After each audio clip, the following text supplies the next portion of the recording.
আসসালামু আলাইকুম। মানুষ এতদিন যে শুনি বলে নৌকা ধানের শীষ দুই সাফির একই বিষ, আসলে কিন্তু কথা বাস্তব। কারণ গত এই শুক্রবারে বাংলাদেশের বিভিন্ন জায়গায় মসজিদে বাধা সৃষ্টি করছে এবং কয়েকটা মসজিদে মারামারিও করছে।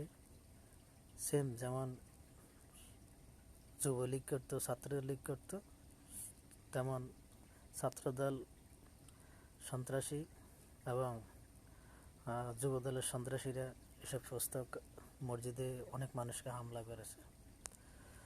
পরবর্তীতে আরেকটা হলো ঝিনাইদহে ছাত্রী সংস্থা কোরআন বিতরণ অনুষ্ঠান করছে, সেখানে ছাত্রদল সন্ত্রাসীদের হামলা এবং বাধা দিয়েছে। কোরআন নাকি এই দেশে মানুষের কোরআন দেওয়া যাবে না, কোরআন দিলেন